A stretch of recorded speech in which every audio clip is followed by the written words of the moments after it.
managers by through international leadership and management entities reporting where we share global best practices in leadership and management.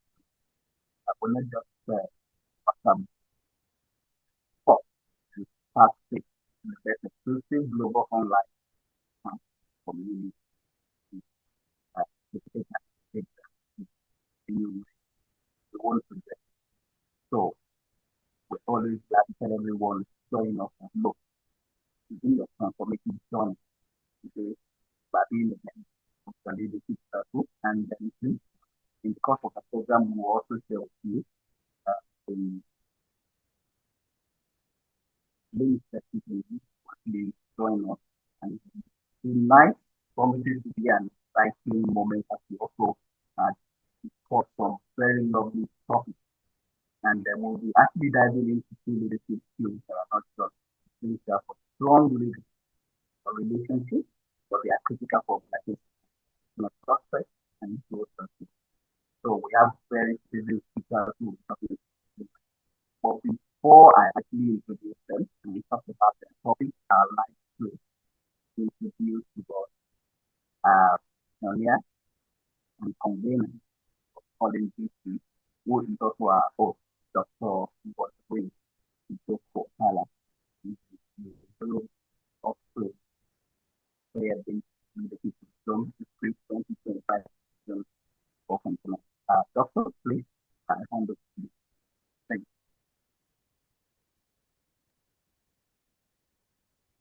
All right. Good evening, everyone. Please let me know if you can hear me.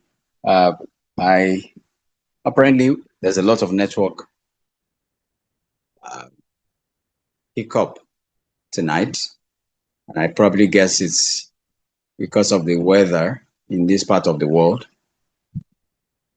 Please indicate if you can hear me. Yes, Meanwhile, good yes, you are much evening. clearer. You're much clearer than the previous speaker. Okay, exactly. So good evening, everyone. Salam. Um, Bonjour, whatever part of the world you're reaching us from. Good evening, good morning, good afternoon. Thank you once again for joining us here at the Good to Great Managers Colloquium, TLC. This is our April edition, and like you must have gleaned from the posters, it promises to be another very exciting edition.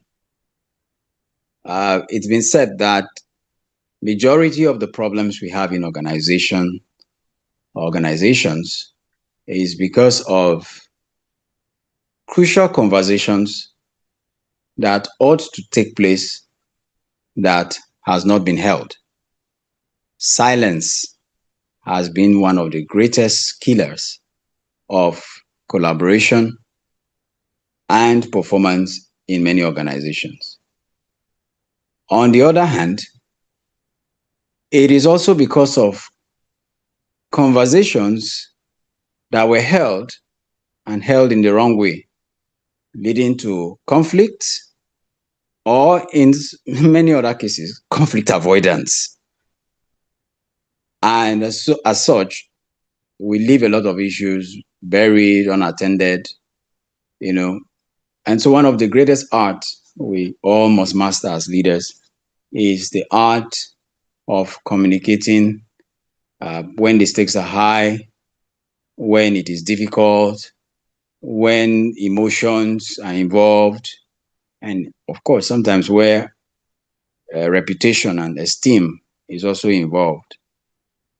Tonight, we have two great speakers who will be uh, speaking to us and sharing with us some very, very valuable tips on how to handle those type of conversations. And of course, throughout the month, we dwelt on the book Radical Candor, just so we could learn some tips to help us handle those conversations. Well, we all have different learning styles. Some learn perfectly just by reading, and others learn through social engagements like this, listening to other people speak. And that is why the circle provides, multiple platforms for learning. Some leveraging auditory, some other learning visual, just like we're having tonight. So tonight we'll be listening to these great individuals, and I'll stop so that Mr. Rufus can introduce the speakers to us, and then we would go right into what we have for us today. So thank you all for taking our time to join, and I believe it's going to be a great learning experience for everyone here tonight. So see you at the other end of the program, guys, at the end of this program. So enjoy the session, and please, I know some of you have engaged with the materials. If you have questions, have them noted down, and as the conversations go on, if you also have light bulbs or questions or suggestions, please note them down so you can share them when the opportunity comes up in the course of this session. Thank you all again for coming, and we'll talk again later. Thanks. Rufus? All right, thank you very much, DC. And then to all my other listeners, please still confirm that I'm very, very audible as well. I got that feedback the time that I was in that audio here too. So once again, we welcome you to the Open Meet Colloquium. And tonight we have great speakers who will be speaking to us on two lovely topics. The feedback formula. How do you balance self love with genuine care and real? I mean, it's so exciting when the people was telling us that silence is one of the greatest features of collaboration and conversation. More times we have the conversation, but then it's not properly had. It will also not. I mean, we end up not getting the right stage that portray. And so we'll be having that. How do you balance self love with genuine care when you give feedback? And also speaking on leading difficult conversations, the art of radical conduct. And we have great speakers that are also going to discuss this today's lovely topic for us tonight. Without taking too much of our time, I'm also going to quickly introduce these speakers and so that we can go straight into our conversation tonight. And like I have told us, many of us, you ask yourself that you often struggle with providing feedback that balances directly and empathy. Many times you ask yourself, what do I even stand to get? What do I stand to get as an individual, or what does my outdoor balancing of love with genuine care impact my peace? So if all these questions are actually go through your mind, you have nothing to worry tonight because we have teachers who will also help you with that.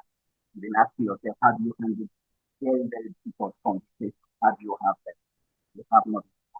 So our first speaker tonight is known other person, but Emilia teacher, and she's going to be talking to us on the feedback formula, balancing tough love with genuine care, balancing tough love with genuine care. Emilia teacher is a life coach, also a founder and consultant, strategic leader, and I'll just quickly walk you through our profile. He is a visionary strategic HR leader and the founder of Unagio Consult, that is all the way in Ghana. She empowers organizations to drive growth through people-centric strategy and high-impact talent management solutions. She has over 15 years of experience across diverse industries. The media is also has also cultivated a reputation for transforming human capital into a key driver of organizational excellence. And I know that's why many of us we are all here tonight. Feedback is very, very key. How do you do that? So, Emilia, a strategic approach is a blend of coaching, development, and innovation, allowing leaders to unlock their full potential of their team. So, our passion for creating thriving workplace culture, developing future leaders, and optimizing employee welfare positions are as a trusted advisor and also someone you would love to listen to tonight. because she has done this for many of us. So the focus is once again, I want you to please welcome Emilia as she takes us on the topic, the feedback formula, balancing of love related. Just like Vicky has said today, please want to encourage you if you have questions, please take down your questions. Please note them and what attend to them.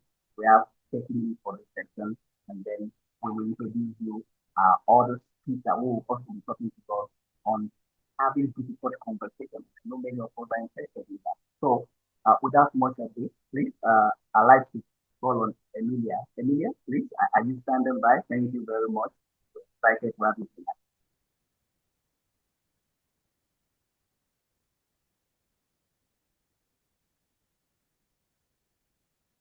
Hello, Emilia. Can you hear me?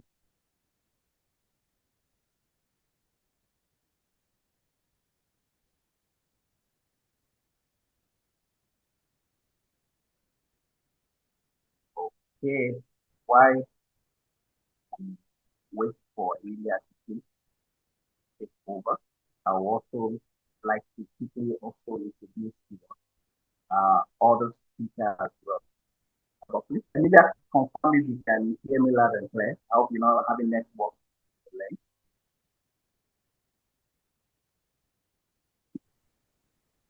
Okay, it's possible that Emilia is having some connectivity issues. May I suggest that we have the second speaker go first, and then when Emilia is clear, we can come back to her. Oh, that's fantastic. Please, I also want to Thank confirm the second speaker also. Fine. Okay, so while we wait for Emilia, I also like to quickly introduce us to our second speaker tonight, so we're going first now.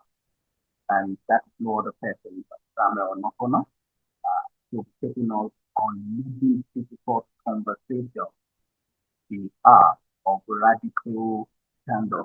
And then I've said it too when we started today that with many of us, there are times we want to have that conversation that actually considered difficult.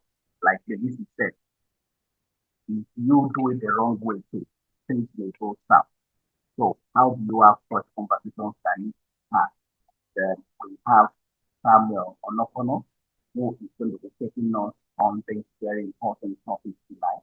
He is a legal practitioner, he's a coach, he's an author, and he's also a governance expert. So I'm excited to see our profile. Samuel is emphasized Onokono is a seasoned strategic and transformational leader with over 15 years of constitutional experience spanning law, human resources, corporate governance, and strategic partnership. Come with a law degree, an MBA in international human resources management, and MSc in corporate governance.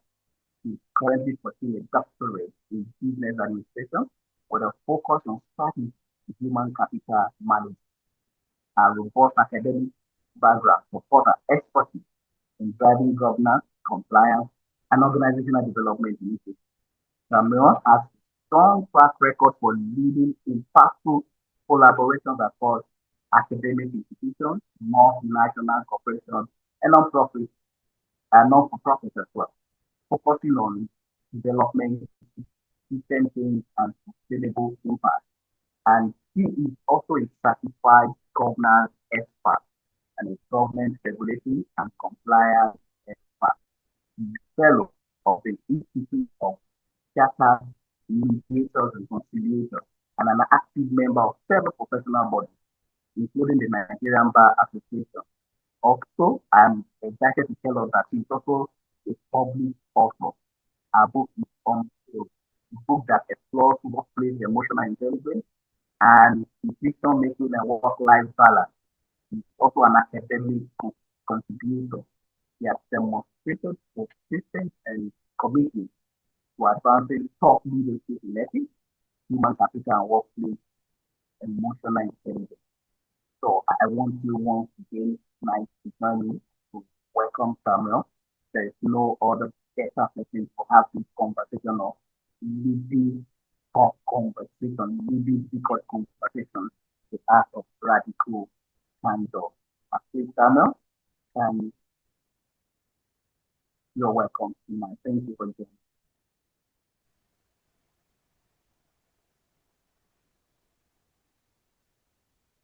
Thank you, Rufus. Thank you very much. Can you hear me, everyone? Good evening. Unfortunately, I can't see Loud my and clear. face at all. Very clear. Very clear. Loud Thank and you. clear. Okay, so let's hope I can see my face. You can see me, even though I can't see myself. Yes, we can see you. Can see you actually. Perfect. Right. Thank you very much. Thank you very much for that. Good evening, everyone. How are you doing today? Oh, I don't seem to have friends here at all. No one is answering. No one is responding. Okay, now I'm getting Great. some love here. Good evening, everyone. Very nice to have you here. And thank you very much, especially for my friends from the Nigerian Bar Association. Hi, good evening. Hello, Pixis. Good evening. How are you? Good evening. I'm fine. Thank you. Thank you. Good evening, everyone. And good evening to those who have chosen or would remain friends with me after this evening. Good evening to you and welcome.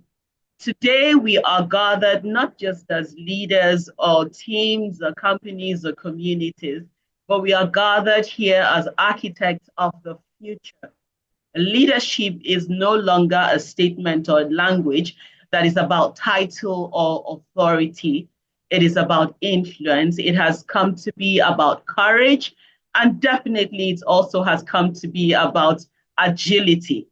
Okay, so while I welcome you to this particular conversation, I hope for some reason that it would bring you to a space where leadership has been or is about to be reimagined, not just as a role that we hold, but as a lifetime experience, something we live with for a much longer time.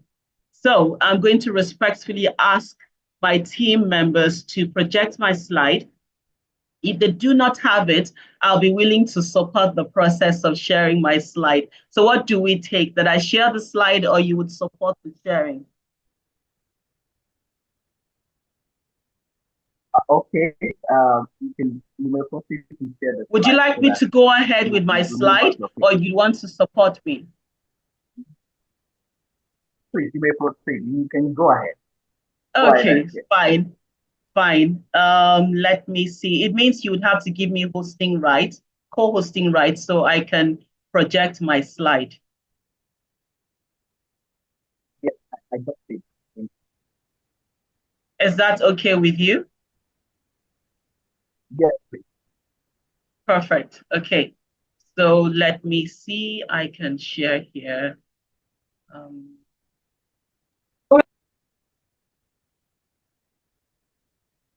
There we go. Can everyone see my slide? Yes. Okay, Yes, we so let me can. just. Perfect. So here we begin, leading difficult conversations, the art of candor. I deliberately avoided using the word radical candor because a lot of people may not understand why the word radical could mean something very good and very tangible and very intentional other than being chaotic or being antagonistic. So I avoided the word radical. But there we go. We are talking about leading difficult conversations, the art of radical candor. So let's go to the next one. This is a picture frame. We have about 5 people having a conversation. And I'm wondering to myself, one seems to be unsettled.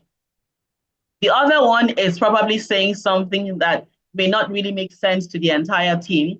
And then another person is saying, I can't see their faces properly, right? So what do we think? Well, what do you think they're saying, or what do you think they're assuming? Do they agree with the speaker? The word would be a yes or no, but let's continue.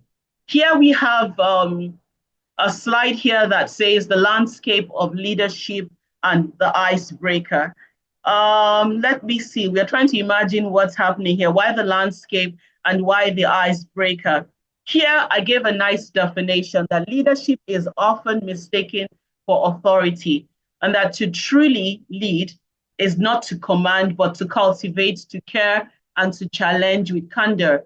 A leader is not always a mentor, just as a mentor does not necessarily have to be a leader. Now, while a mentor would guide you with wisdom, the mentor would only guide you with that sort of wisdom if the mentor understands the direction you are going. The leader, on the other hand, does not need to understand where you are going, but can actually, perceive something that you are not seeing in yourself. So the leader would help you galvanize actions and fosters transformations within you to drive your objectives, to follow your mission, and of course, to make you a better person. Wait, hold on. I think my slides are becoming very epileptic. Okay, fine. We move to the next one. We're still talking about the mentor and we're still talking about the leader. But let's try and see how we can center our conversation to dwell strictly on leadership. Here, I said leadership involves a presence. It's an emotional risk. It's a service. It's an emotional agility. It's a conscience, and it's moral courage. Leadership is becoming a new whole person as a command for yourself and also as an implied responsibility for a whole community. Let us shift away from the idea of the whole community. Let's even say it's an implied responsibility for the people that you are trying to mentor, the people that you are trying to lead, or the people that you have intention to lead. Now, you can't lead these people without having a sense of what they are supposed to be doing or what they desire for themselves. It means that as a leader, you have to go past looking at the physical appearance of a person and begin to read through the mind of the person, begin to see through the eyes of the person to understand what the person wants. Now, you have to also take steps to guide yourself that you are working towards the person's objective. This is where we begin to look at or narrow down our mind to what could be something that we see in the other person that could be an example of a difficult atmosphere, a difficult scenario where you would like to correct the person, to lead the person aright, but it becomes almost difficult, impossible for you to, go ahead with that conversation without thinking through and deciding on the best thing to say or how to resume a statement to guide the person through this difficult time. Now, who was the best leader you ever worked with? I have a response for mine. Now, here I'm going to ask Rufus or whosoever is guiding the entire, process of this conversation to please look through the charts. People may have questions that I may not quickly see, but if you think that there's a question that requires an urgent response, please feel free to stop me. I may not see the screen because I am sharing my screen right now, but feel free to stop me and I would respond to the questions as they come so that we don't miss out on anything. So I'm going to give my best leader, someone I have worked with who has made a difference in my life. And incidentally, I'm still working with him to date. His name is Dr. Akin Oparisin. He's a distinguished faculty member at my organization and had the privilege of working with him across several programs. Now, one of the things there's a peculiar thing about this particular man. Now, when I started working my organization, everybody was always petrified. Okay, he's a very strict man. He's this, he's that, he's that. But I saw something different in him. I saw somebody who expected a lot from you when he assigns you a responsibility. But he wasn't quick to condemn you, right? And then, what I loved about him was the seamless way that he would transform everything around you and turn it into an opportunity for you to learn without being judgmental.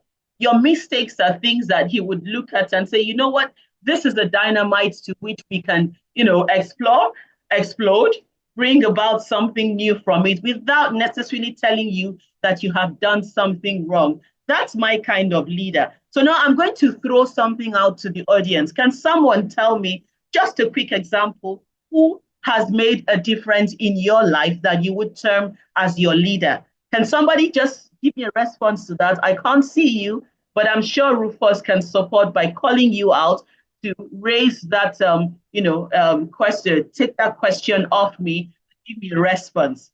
Rufus, can you see anyone? I want to hear from the Yeah, audience I'm now. looking through this. Okay. I just need 2 people to Okay, give me a please. response. Can you do this number?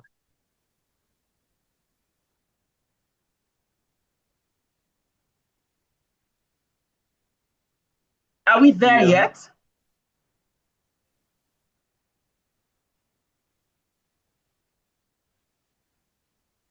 Oh my, show me some love. You can't tell me that I have been talking to myself all this while. I'm Are you not seeing saying any I'm the hands only up one that yet. has a leader? Come on. Do Well, we have a volunteer?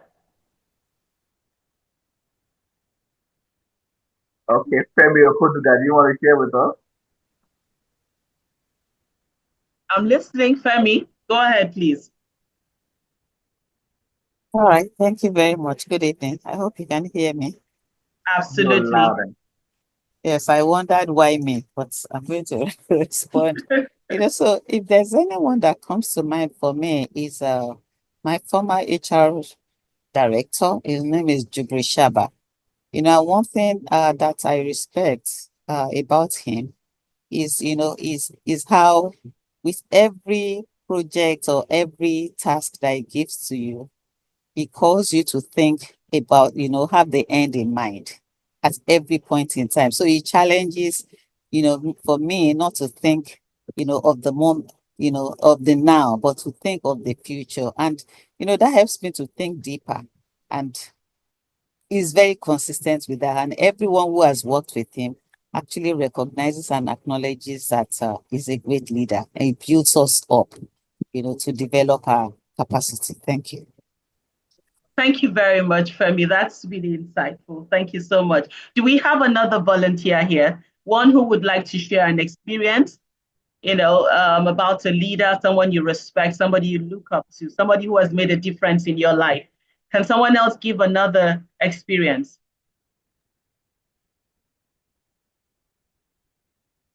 Okay, maybe I'll call Joe. Joe Ogili.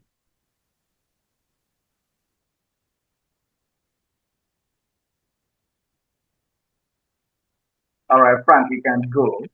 Thank you.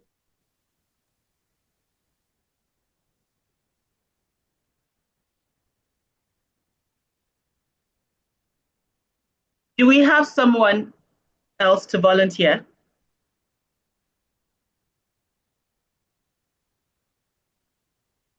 No, we don't have it. Okay. Oh, All okay. right. So I think of it. Okay, I wanted to speak. I mean, the phone is on. Mic is should I continue? muted, so maybe. All right, please, let's go.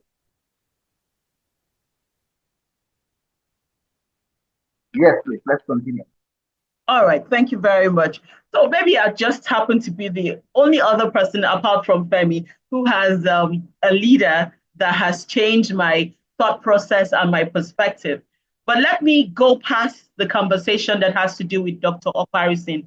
Let me even tell you what he did differently for me. What he did differently was to move me and stretch me beyond my comfort zone. Now, there's a saying my mom used to, throw out to us when we were much, younger. When I was much younger, she would say to myself and my sisters, she would say, comfort zone, safety zone is never an ideal place for you to remain for too long because you would become obsolete, you would become redundant. And I thought she was just trying to be unusually difficult, that who would admit to the fact that when you're comfortable, it's actually the wrong thing. But the truth is that when you are too comfortable in a situation, when you are too comfortable with a conversation, when you are too comfortable with a friendship, that there's something wrong somewhere, that it isn't just right. So let's go past the comfort zone and the safe zone. Let us have a conversation.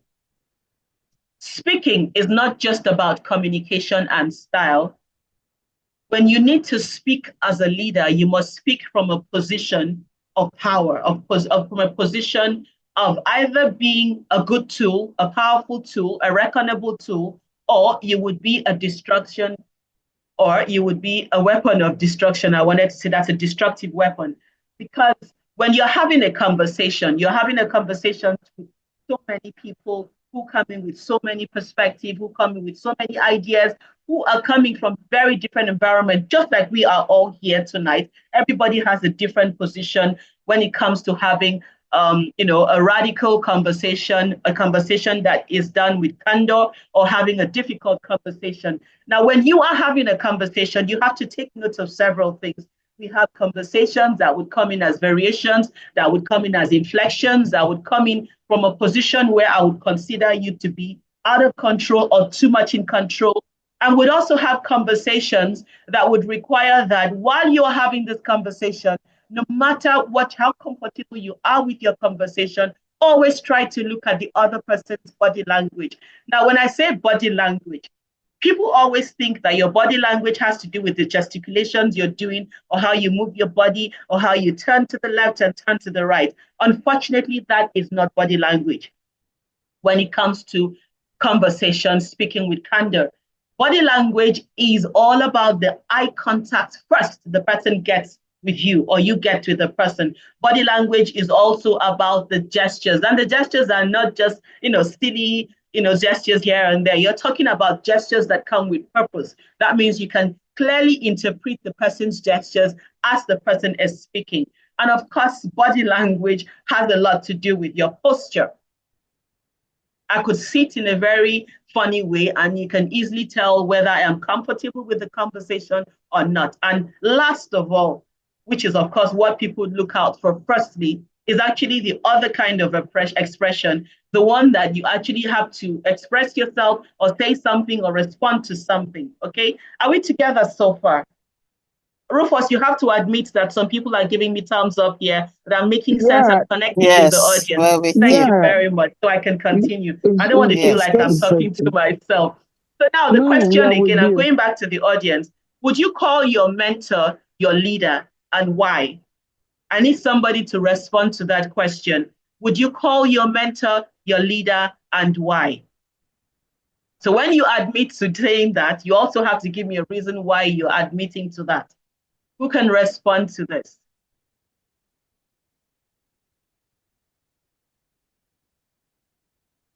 I'm going to start picking people's names at random since no one is responding.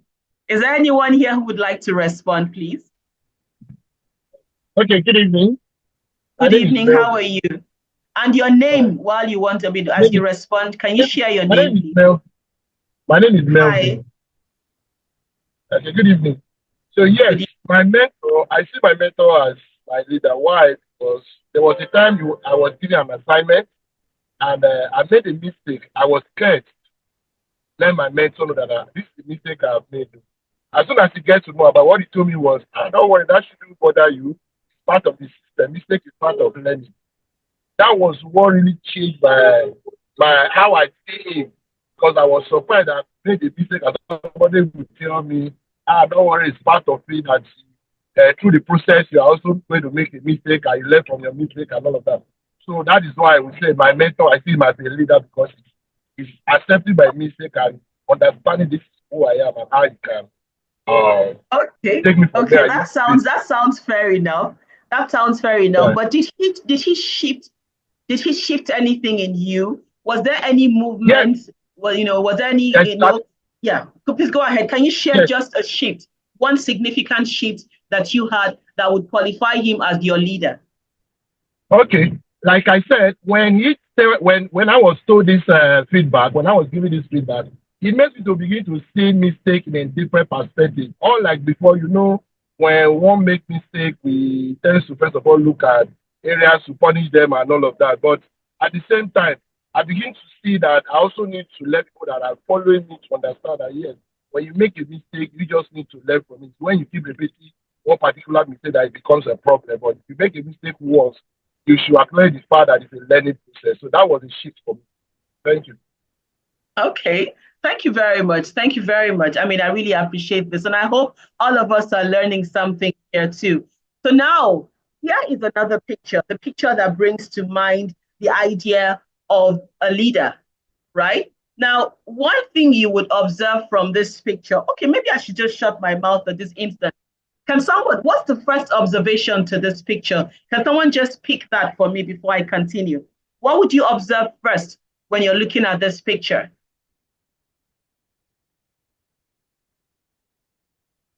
The flag. Somebody is communicating. The leader is communicating to the team. Perfect. The leader is communicating to the head of the team. Thank you. But can you see the leader? Can you even see the leader? Can you see the leader? The leader, but no, we can just the flag. Okay. So the trick is, when you are a leader, it's almost impossible for one to see you in person. The idea of leadership is actually a perception. You know that his presence is there. You know that the person is just a breath away.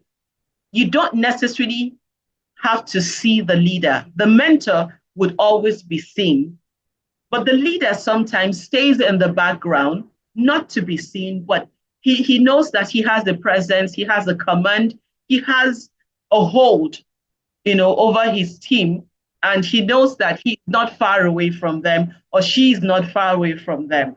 Okay, so now here is another instance, right, where I had to switch the position of leadership, where I had to do a difficult conversation with somebody who is supposed to be in a supervisory position with me. Now, here I want you to take something home, that when you are a leader, sometimes your name is not even mentioned or tagged as this is our leader. Sometimes you are that silent leader that is always there to make things right, to correct things, to lead people right, to help them drive their objective, but not necessarily being tagged the name or title a leader. And more often than not, this person who is not tagged with the title leader is actually the voice, the quiet voice of morale, the quiet voice of correction that is always there to set things right. And more often than not, the person is seen as the devil's advocate, because the person usually brings up the difficult conversations that other people shift away from. I'll give you an instance. Just read through this with me, where I had to correct a senior person in my office, okay? And I know that my voice had trembled just a little bit, but I had to be very careful with the selection of my words to say, I care deeply about you and this team, which is why I have to speak openly about something that makes us or makes me uncomfortable. And I'm not speaking, for myself. I'm speaking on behalf of so many other people who seem to feel the same discomfort as I am feeling. And of course, I did not consider myself as the right person to say that. But because nobody had taken up that burden of speaking out, I had to see myself as a leader at that instant to come up with that difficult conversation. What am I saying? There are some conversations that may never be easy to hold. But if you see yourself as a leader, which of course every one of us is at this instance, you're here on account of the relationship you might be having with some people that is not working well, and you want to be guided on how to hold a conversation, a difficult conversation with them that would ultimately benefit, a lot of people and go for the better good. Okay, are we together so far? So here, let me define why you're here. If your actions inspire others to dream more, to learn more, to do more, and become more of themselves, you are a leader, whether you have that tag or not. A leader is best when people barely know that you exist, but your work, when it is done, its aim is fulfilled, and then we would say to ourselves that we did it all together. More often than not, the leader is always at the background of the entire picture. Understanding difficult conversation. When I put this thing, I put it on purpose in a very twisted way to let you know that difficult, as it were, did not just come as one word. I had to go through to do a bit of research, and I discovered that the word differ the word diffy came in from the word differ, which is a Latin word that says that you're catching away going away from something, grabbing away from something. And then the word cult came in from some kind of inhibition, where you have a kind of, a centered worship. So when you're talking about understanding a difficult conversation, you are saying, I am understanding something that has been stepped away from, even though it has been occupied as a place or a centered place of worship, a centered place of reckoning. Difficult conversations are conversations that you have to tiptoe around and be uncomfortable with yourself and with the environment. And you keep asking yourself, should I go ahead and say this thing? Should I not say this thing? But guess what?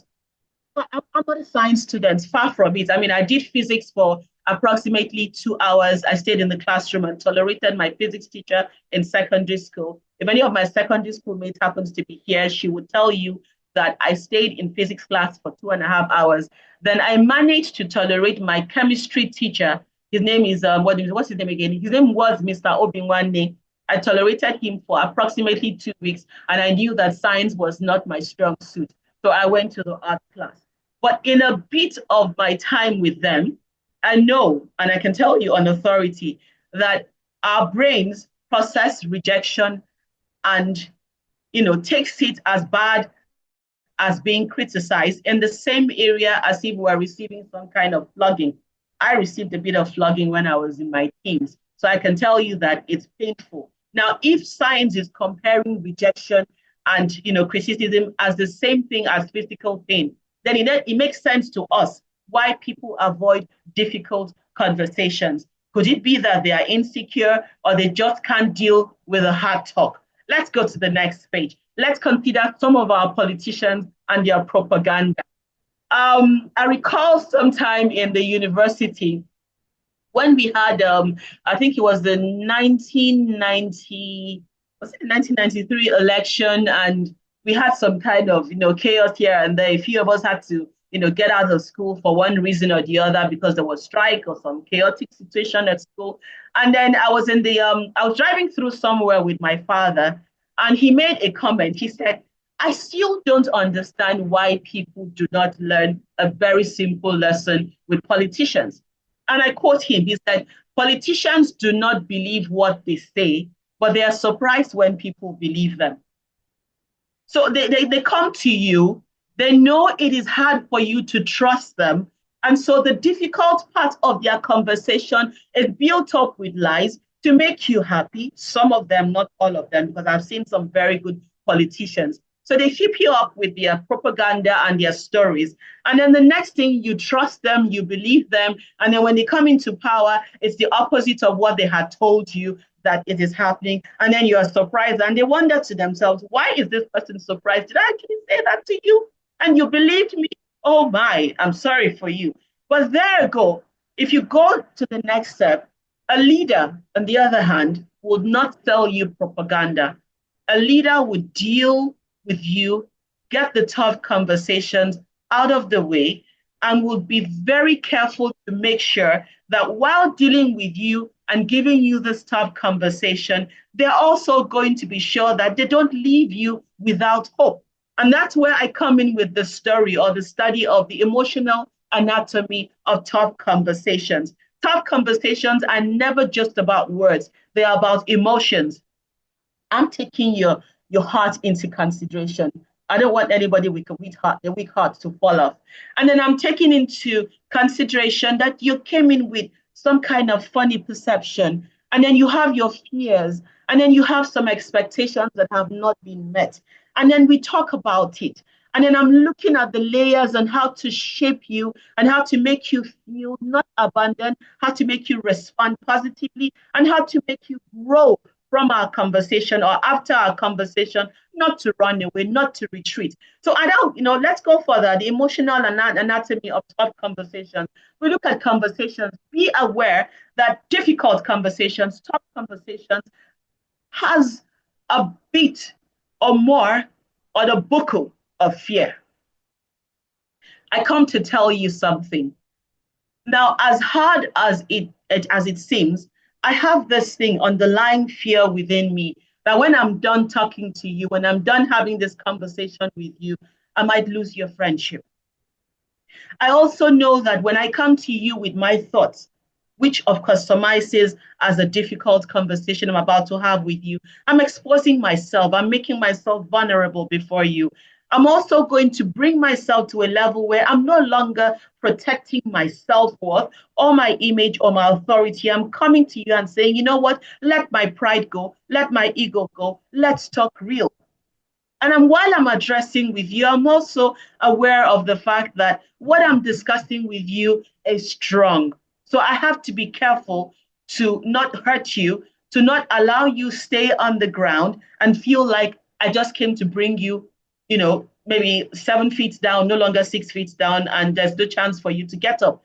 And I should also be aware that when I'm having this hard conversation with you, I should not leave you without any resolute. I should not leave you without clarity. I shouldn't leave you without hope.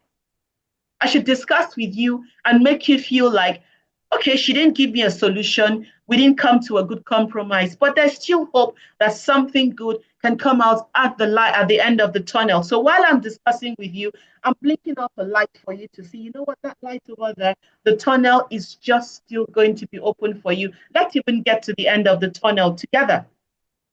Do I have friends here listening to me? Because it seems very quiet. Rufus, am I getting some, some comments, some admission, some hooray from people, some thumbs up? Let me be sure that some people can hear me. Are we together so far? Yes. Perfect. Definitely. Perfect. So I can continue. Now let's just imagine a workplace scenario. Okay, so we have this junior team member, Ada. I love Igbo names. Do you know that? Unfortunately, I don't have an Igbo name, but I do love Igbo names. So a junior team member, Ada, made a mistake that cost a team a major client. And the team lead, Mr. Thomas, I did that deliberately, putting Mr. Thomas because he's always doubting, is under pressure from leadership, and it's a tough moment for the team. He's frustrated, okay? He's about to, have Ada's head for breakfast or lunch or supper. He's crushed. He doesn't know what to do.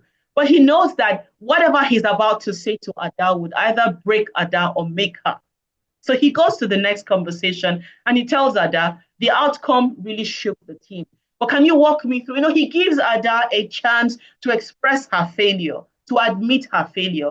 And then he tries to see how they can put it back together without breaking her resolve, without making her feel that she is not a part of the team, because she failed for the team. And then if she were to win, she would have won for the team. So he goes on to give her a perfect word. I hope the slides would get to you because I don't want to take too much of everyone's time here. We have another speaker coming in and I think I'm using up a lot of time. So let's go to this.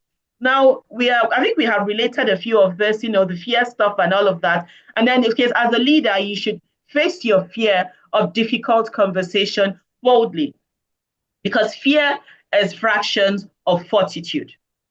Okay, now speaking with candor, let's look at a deeper look. Speaking with candor is about delivering truth with care, with clarity, with a bit of comfort, with a bit of succor. Now, when you say, there was a time I would use the word, I like to be brutally honest. I like to blurt it out the way it comes to my head. I really don't care what anybody says or feels about it, but that's totally wrong. That's me being stupid.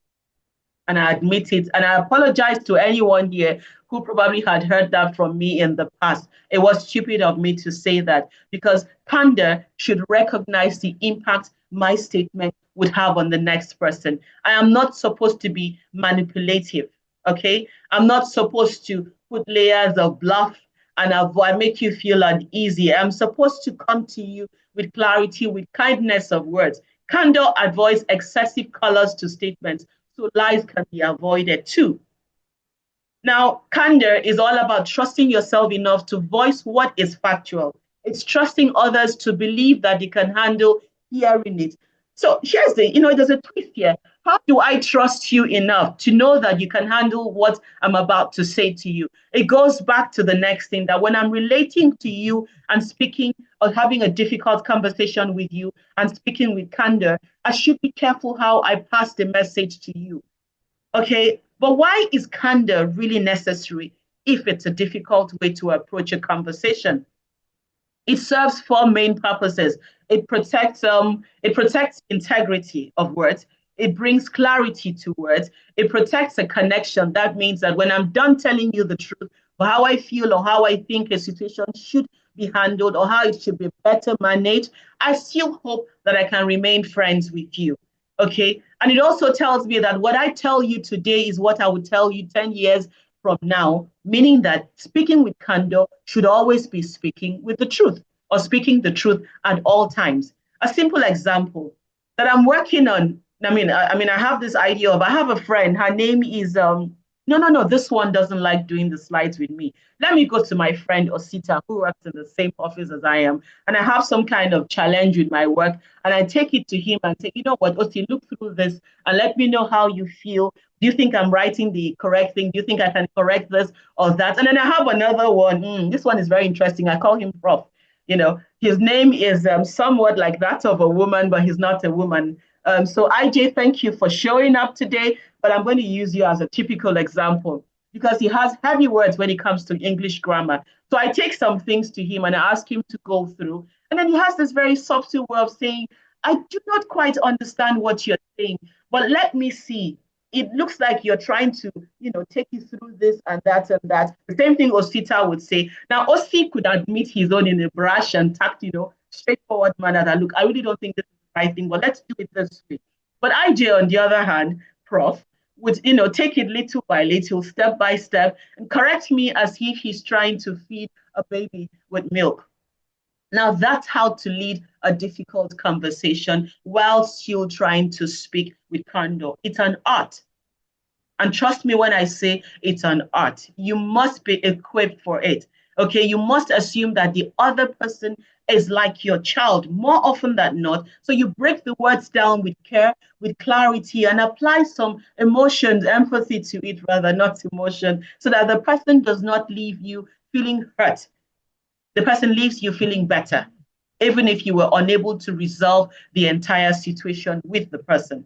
Okay, so with candor, you would say this, and that. Candor respects both truth and relationship. Okay, now speaking with candor, we're going further here. Candor is kindness with clarity. I'm trying to rush a few of these things. So I need you to remember some of these words. The slides would get to you, I hope, since we have all of your names there. Rufus, if there's a way you can also get their email, I have some of their emails I can share with them. But so far, so good. I think we can move with a bit of speed so we don't keep everybody here for too long.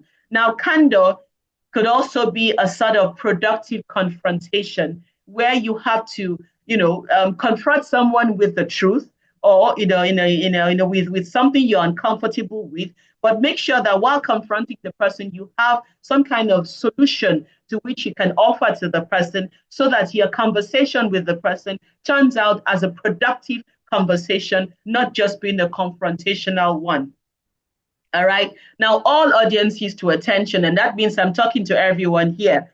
Everybody deals with one difficult conversation or the other, right? But at any level, the choice between mismanaged conflict and productive confrontation, that's difficult conversation, determines whether the people grow together or fall apart. In other words, candor being the driving force. How to manage your conversation is an art. 5 rules for productive confrontation. Okay, you tend to use the word I feel or I think, and then you listen to understand. Do not listen to reply or to defend. Focus on the issue, not on the person. Attack the problem, don't attack the other person, and end with a plan. What can we do differently next time? Cultural and organizational silencing. This happens everywhere at workplace, where you are unable to speak your mind for fear of victimization, for fear of this or this and that. But over time, if you're able to master the art of leading difficult conversation, if you're able to master the art of speaking, handling a difficult task, a difficult conversation, I would say, you would understand how to go through these paradigms. For instance, you have to also learn how to manage conversations with diplomacy. It is so possible. It is even more comfortable for me to be brutally honest, to tell you how I feel, and it would make me go to sleep better. But while I sleep, I would have to question myself, is the other person sleeping well after this conversation? So one who has to learn the art of radical candor, the person who has to learn the art of dealing or handling difficult conversation must put himself at the other side of the table to think and wear the thinking cap of the other person at the other side of the table, must also learn how to wear the shoes. Someone said it, mentioned there was a word I read once on the internet that says, do not judge me, do not question me if you have not walked a mile wearing my shoes. And I think I have to admit that statement as being 100%, because you can't just assume that because you feel this way or you think this way, the other person should kowtow. It is an absolute no. It's zero. So while you do that, please, at all times, the art of speaking with radical candor is the fact that you speak the truth while considering how the other person would take your truth. So speak the truth and apply diplomacy, not a little bit of diplomacy, but a high level of diplomacy. Prof, again, would help me out here more often than not. So I thank him. I think he knows who I'm talking to. But let's move on. If people are taught or conditioned not to speak up, they would avoid honest feedback. And when you avoid honest feedback, you can't speak with candor. They will not raise concerns until it is too late. A stitch in time saves nine. They would say yes when they mean to say no. Do not say yes when you mean to say no. We all know that song. So when you want to speak and have difficult conversations, weigh yourself properly, weigh your words, be intentional how you take your initial statement, because that's what determines whether the other person would stay through the entire difficult conversation or just politely excuse himself or herself and say, thank you for your concern, but I don't think I need this any further. Miss Amaka, again, another Igbo name. One has to help me because I'm purely ethnic, but I don't know why I love the Igbo name so much. God help me. All right. So Amaka also has the same scenario of organizational silencing where she had to raise a difficult conversation at the staff meeting. Initially, she held back, but over time, she was able to have this conversation. And then she noticed that the moment the conversation was held, there was a cultural shift. All right, there was a culture shift. So there you go again. When you have mastered or you intentionally learn how to approach difficult conversation and you master the art of radical candor, one way or the other, there would be a culture shift. And when there's a culture shift, there would definitely be a transformation of ideas. There would be a turnout of perspective.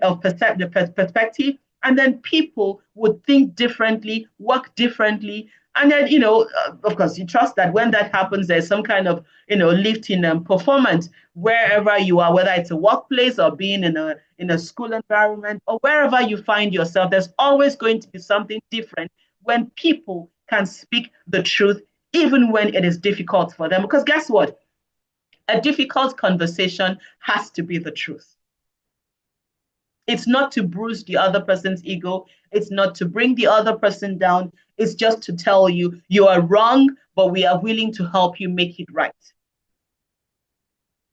Now, let's look at this quote. Silence in the face of truth is not peace. It is a quiet kind of betrayal. I don't know the author. I saw it somewhere. And then we have the culture of any organization is shaped only by the worst behavior a leader is willing to tolerate. I'll read it again. The culture of any organization is shaped only by the worst behavior a leader is willing to tolerate. So what's the worst thing that can happen in your organization? That's what you should address beforehand. There was a day I had a conversation with someone, I think it was just after the COVID era when we were trying to analyze an issue, whether COVID was an opportunity or just a weakness, and we're trying to put an analysis through it.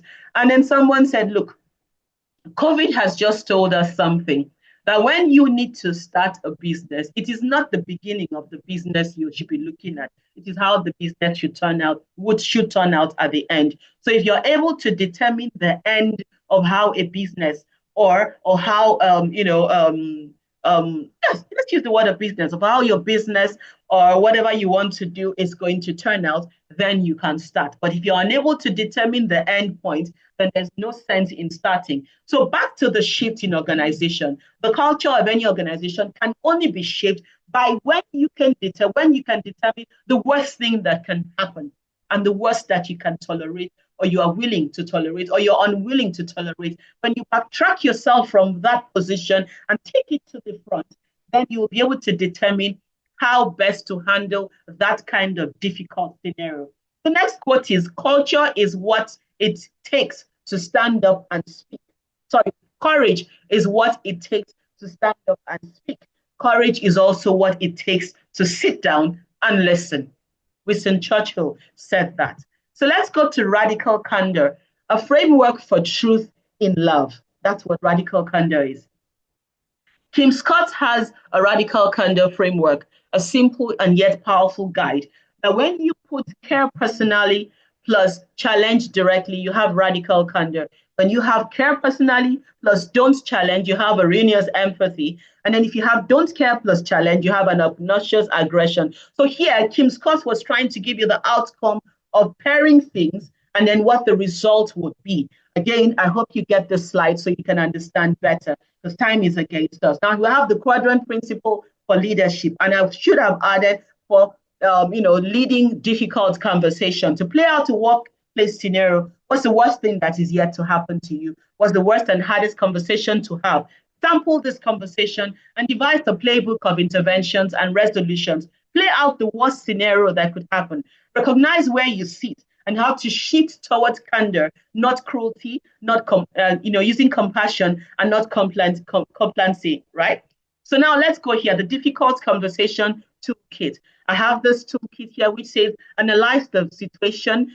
What behavior outcome are you going to use to react or act on this situation? And what's the resultant impact? If you're able to put this together, I think my mother might have practiced this at some point, because she had this idea of, you ask me a question, I tell you what the situation is, and I ask you again why you had asked me that question. We Africans know how to handle that. My mom was tops on it. So thank you, Mom, for that, and rest in peace.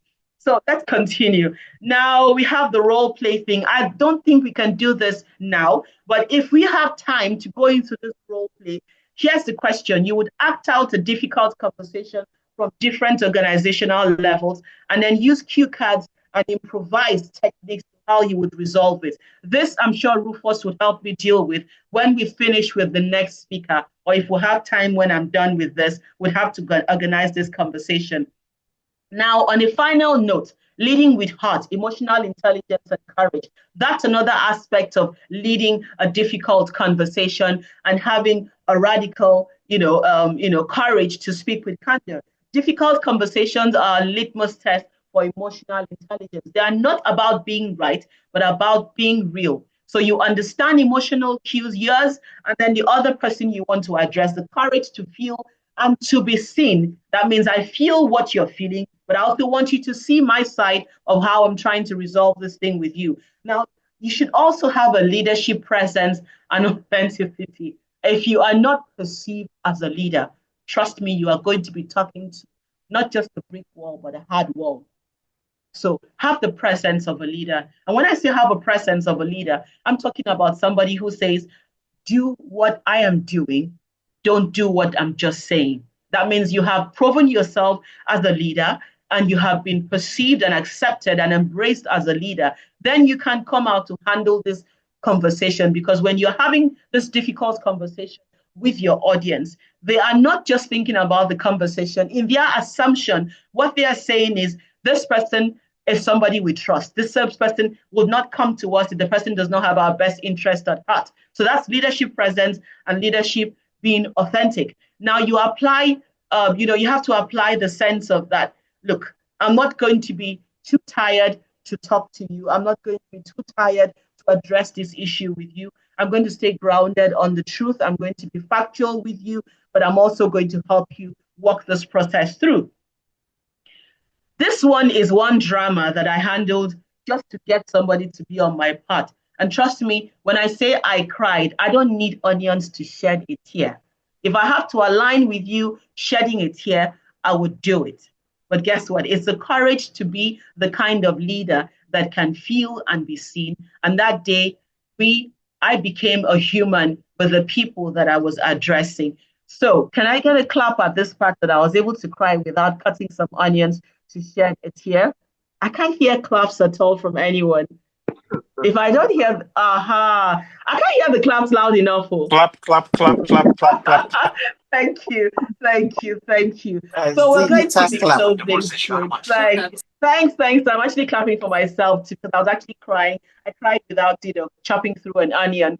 Now, what is the one conversation I try to avoid? It's a difficult conversation.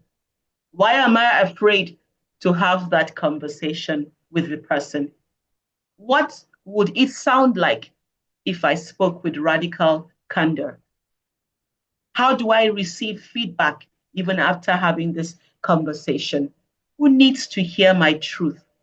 Said gently, but with clarity. Ladies and gentlemen, leadership is not about having all the answers. Candor is not about cruelty.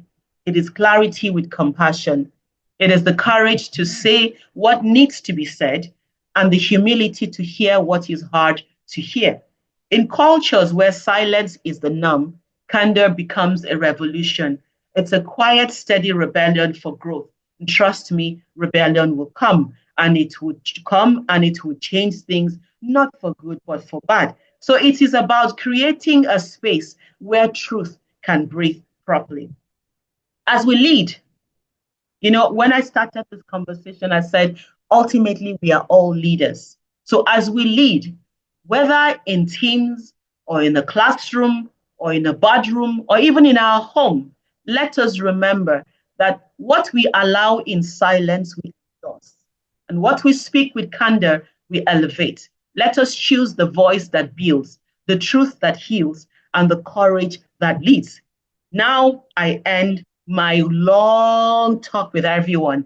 Any questions before I say thank you and rest my case?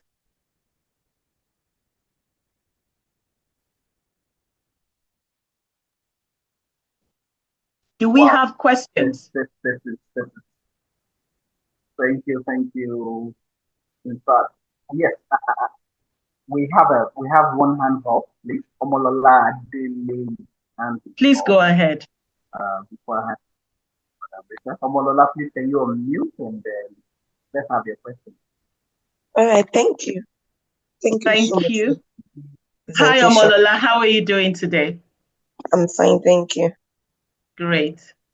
As you were teaching, I was just looking through different scenarios that happened, and then I've been able to see areas that I didn't do well and things I need to now embrace going forward. Thank you so much. It was such a thoughtful one. You're welcome. It looks like you want me to cry. Should I don't have to share that onion to cry here. I can actually cry. That means I touched something in you. Thank you very much. Yes, I'm going to clap for that feedback. Thank you very much. Thank you. But please go ahead.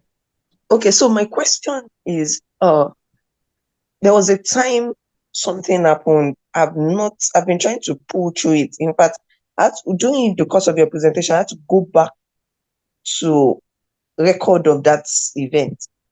There was in a team that I lead, a particular scenario happened last year. I tried to avoid it, making plans and giving instructions to my team members to do certain things. But there's this particular team member that I realized that, even after everybody has planned or already decided this is what we will do, because of our own personal engagement and all, she will just come up with one reason and say, because of this, I want to take an exception to what we have already submitted as a clear plan. And then stays on that rigidly, as if, heaven should fall if we don't grant our request.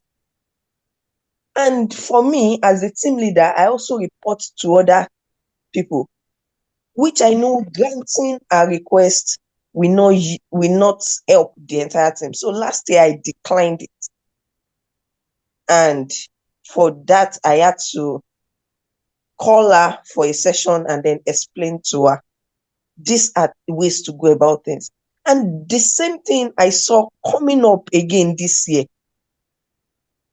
And I'm like, is it that this person is not learning lessons?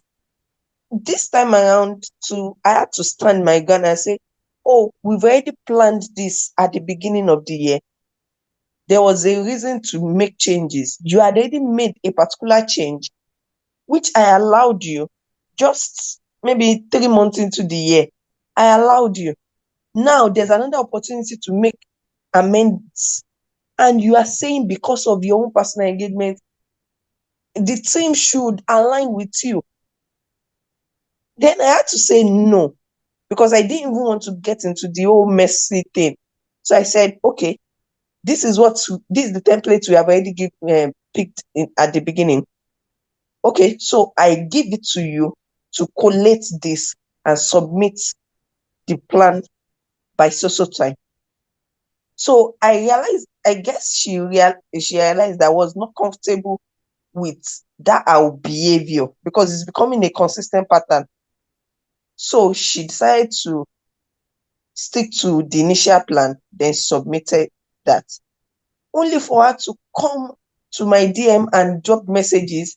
Oh, I feel as a team, we should be able to be compassionate. We should be able to do this and it. And I was like, girl, I've tried to run like a democracy system when it needs to be done so that everybody's input is felt.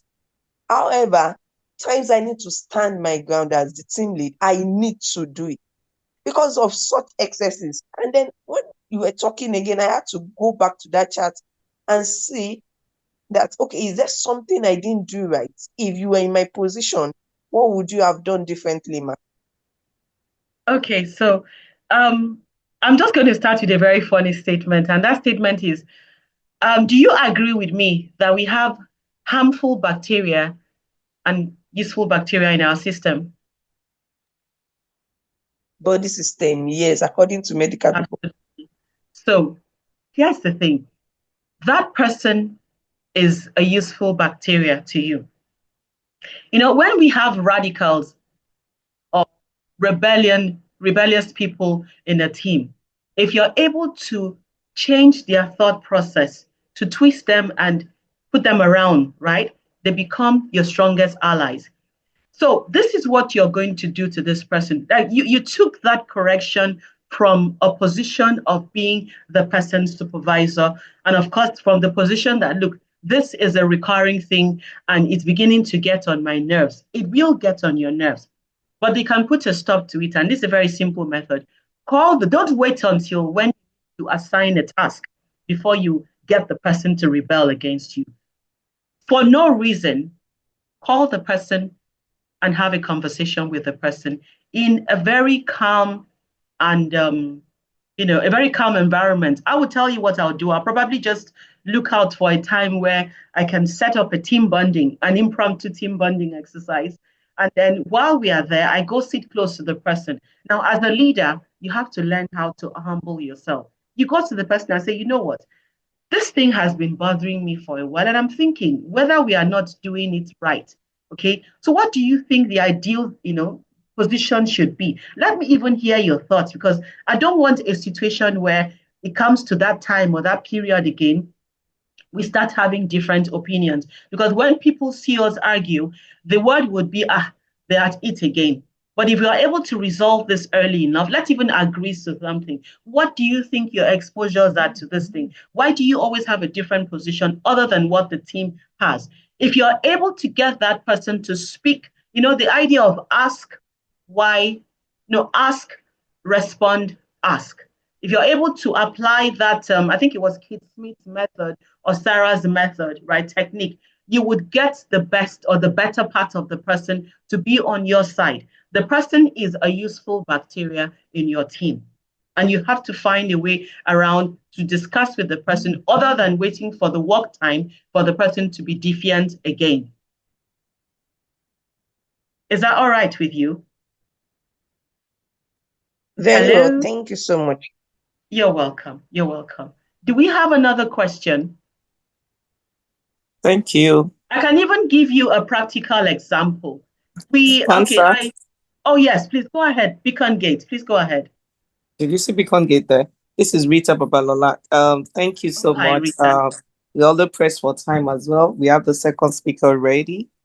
I would want to pause it so that the other speaker can have a time. If we just quickly do a wrap up in the next 1 minute. I don't want to interject really like that, but I needed to pause. I thought my other anchor guy was on, but I just saw his text to me because I joined late. Thank you for coming on board. We really enjoyed what you have taught us today. I mean, some facts that you were reeling out there concerning candor. It comes with clarity. It comes with compassion. It comes with confidence. And for me and for other people, I'm sure some of us are participants. Please go into the group. If you could just, I crave your indulgence. Go to the group, drop some insight that you have received today. Let those ones that have missed out, let them miss more for not turning up today, honestly. Because I mean, I came in when there was a slide that you said something about being candid means that trying to talk to someone, but still trying to speak and understand the person or something. Let me paraphrase it, but then owning your own truth, but speaking with that clarity. And then candor is looking at the impact as well. I mean, just like what the other lady said, that sometimes you just have to retrospect. I had to go back to some of my conversation with my team members, and I felt, oh, Rita, you could have handled it better. In the last few months, maybe since January, I've also maybe I met some people, like-minded people, and I saw that we react to things differently. So maybe at close contacts, it gave me like a rethink as how to manage people. So sometimes when I find myself getting to the boiling point, I try to calm down, like, oh, this is not you, Rita. Calm down a bit. And then I've also learned to bring people into their comfort zone when trying to make a point and not necessarily just having to say the truth. And like a post I posted yesterday, I said, does being candid mean saying the truth all the time? Sometimes the truth has to be gapped in humility. Sometimes it has to be gapped in respect. It has to be gapped in mutual respect for another person. So thank you so much. We have the second speaker right now. We will also make our time to have this conversation because I saw the slides were over 50. So that shows us that there is more to learn. It's a practical session, and we must be able to bring it to life for all the people that have missed. So, my participants out there, can you drop in the chat room what you've learned from answer today? Please drop it down there. Let people see what they are missing out so that they can come up in the next May session and know that we're on full gear to impact on their career growth. Thank you, Answer. We will exchange the slides with them and then we will take it off from there. If there are questions, I will get back to you. So please, Sorry, Rita, permit yes, me to please. interrupt. Yes, Just please. make a request. Answer, thank you so much for the clarity. It is such, I mean, you brought such a great insight and depth to us this evening. Uh, um, Candor is not cruelty. Candor is calm. Candor is compassionate. You brought all the C words that qualify candor, and I mean, you have brought me to the bus stop of candor, with your choice and use of words tonight. Thank you so much. Drop I it want in to the chat room. specially request that we bring, and if you would permit us, answer, that you come again and tell us about the SERAP framework, because Framework, it's okay. we now know what candor is, but we now need to know how, because that's the most difficult one. We're all leaders, we all to this difficult conversation, and we need to know how. And if there's nothing, the beauty of a framework is that it helps you, it puts all the tools at your fingertips so that you can, when the situation arises, you can easily just go to 1, 2, 3, 4, 5 and you're there. So please come tell us about Sarah, And what's the other one again? The first one is We have Kate Smith, we have Sarah's technique, right. but not a problem. When we have the next series, I'll be glad to share and expand more on it. Yeah, that's it. So can I just say something? I'd like to say thank you to my own community of friends. I see so many of them here. There's my big sister Basi inside too, my friend from work. I have them here, Uzoma, Osita, Lydia, so many of them. I have Ijoma and Jure. I have Barbara. Barbara actually on Wow. purpose said she was going to stay up from where I don't want to tell you where she is, but this is the wrong time for her. But she said she was going to stay up and listen to this, not just to listen to me, but to listen to the entire thing, because she said sometimes it's difficult to lead difficult. It's hard for her to lead difficult conversations. So Barbara, thank you for showing up. And thank you everyone for listening to all Thank my you, class. Answer. Thank you. Please, could you admit Rufus in? Thank you so much. Emilia is another speaker. Emilia, you on board? Yes, please. Okay, so Emilia will be joining us and she will be talking about the feedback. We're talking about balancing tough love with genuine care, the feedback formula. So, something to do in relation to what Answer has taught us today.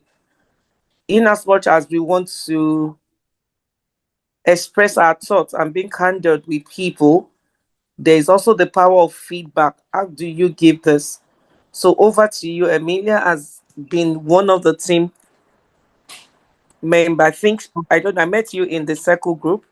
So I joined circle group, goes good to great managers, I think about 3 years ago. I'm sure Emilia has taken so many capacity. She has led so many groups, and then she will be sharing from her wealth of experience. So please sit back as we take another session with Emilia. Thank you. Thank you. Thank you. I'll be sharing for Amelia if answer can be done with both slides. Sorry, I can't hear you. I'll be sharing for Amelia. I'll be sharing the slide for her, but I need that Okay, both okay, slides. okay then.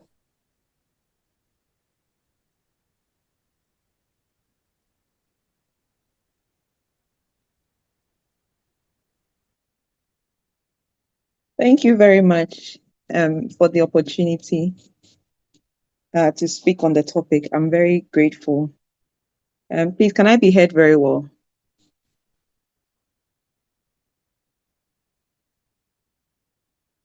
Yes, we can hear you.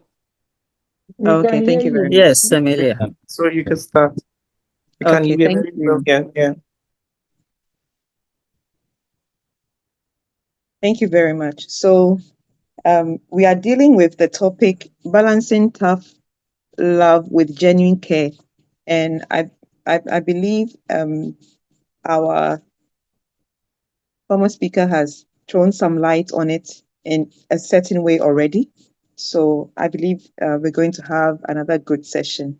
So to start off, I want us to look at why feedback matters.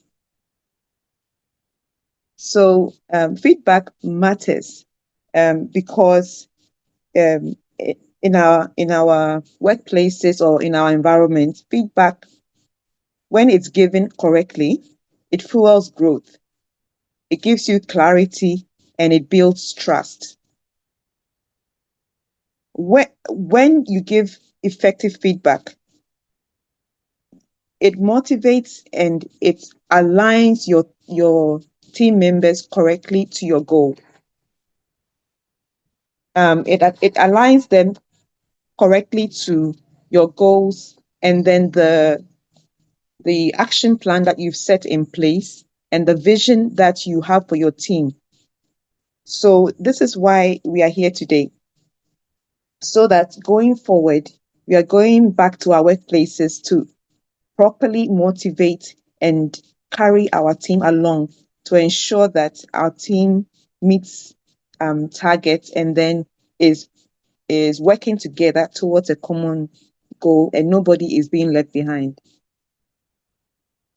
On the other hand, when feedback is given incorrectly, or when feedback is done wrong, we are likely to demoralize our team. We are likely to cause our team members to be disconnected. And when team members are disconnected, we stifle growth. So the question we are asking ourselves in this session is, how can we be both firm and kind? And I'm also asking myself, is it even possible, right? Is it possible to be kind and firm? So by the end of this session, we should have been able to answer that question confidently. All right. So we have what we saw in our book for the month, and then experience has also taught us that there is a feedback formula. There is a correct application or way to give feedback. So if you follow the feedback formula, your communication and the experience should be effective. So let's look at the various aspects. So we are talking about tough love. What do we mean by tough love? So tough love in this sense, we are saying is direct. It's honest, and it does not sugarcoat. There's no sugarcoating. You don't mince words. You don't say something that is not the case. You don't put something to be what it is not. You don't make the conversation or the feedback look like what it's not. You are clear in your communication, and there is understanding. And then, what do we mean by genuine care? So genuine care includes that you are compassionate. You empathize with the person that you're giving the feedback. You have given thought to where they are in the process, where they are as you are conversing with them. You have their interests at heart, and genuine care is growth-centered. It's about the other person. It's about the growth of the other person. It's about how your conversation is going to allow this person to grow, to have a rewarding experience with you. You are looking at how your approach or your conversation can make the person better. You want your feedback to have a positive effect on the individual in such a way that the person is going to be better than, after they had that conversation or after they received that feedback from you. Then also, the formula says that you have a goal. So your goal in giving this feedback is to speak the truth. Is to speak the truth, but you're speaking the truth with love, and you are speaking the truth for the betterment of the individual and overall for your team, and then by extension, the organization. So your motivation for the reason why you're giving the feedback has to be right, has to be in the right place. If your motivation for giving the feedback is misplaced, you are not going to have an effective feedback session. So basically, the formula is tough love plus genuine care will give us effective feedback. So from now onwards, when you think of feedback, you think of giving tough love, applying genuine care, and when you do that effectively, then you're going to have an effective session where everybody walks away with strength, with energy, with positivity, and you leave the session with a can-do spirit or a can-do perspective. So you don't leave the session broken. as a leader, it's your responsibility to ensure that the person doesn't leave your session broken. The person leaves your session knowing what is expected of them and knowing how to carry your feedback into action. Okay, so let's now look at the steps that we need to follow to deliver effective feedback. So from our book from the month, and then also from the research that I did, we learned that the first step is to prepare with purpose. You have to prepare with a purpose. There has to be a purpose for the feedback. There has to be a purpose for the interaction. If you don't have a purpose for the interaction or for the feedback, then it's not time for you to engage that person with the feedback. There has to be a purpose. When there's a purpose, then we can put a plan or a plan for implementation to the purpose. Then you can have an effective feedback session where your colleague or your team member comes on board to implement that vision. At the end of your feedback session, that person should know exactly what they can do to fulfill the purpose, what they can contribute to fulfill the purpose. At the end of your session, the person you are giving the feedback to should feel energized, should feel motivated before they came into your session. And then you start with intent. So in the session, you let the employee or your team member know exactly what the intention for the session is, what the two of you hope to achieve in the session. You have to give the employee or the team member the buy-in. You have to give them a convincing buy-in to interact with you in the session. The feedback session is not a lecture. It's not a lecture.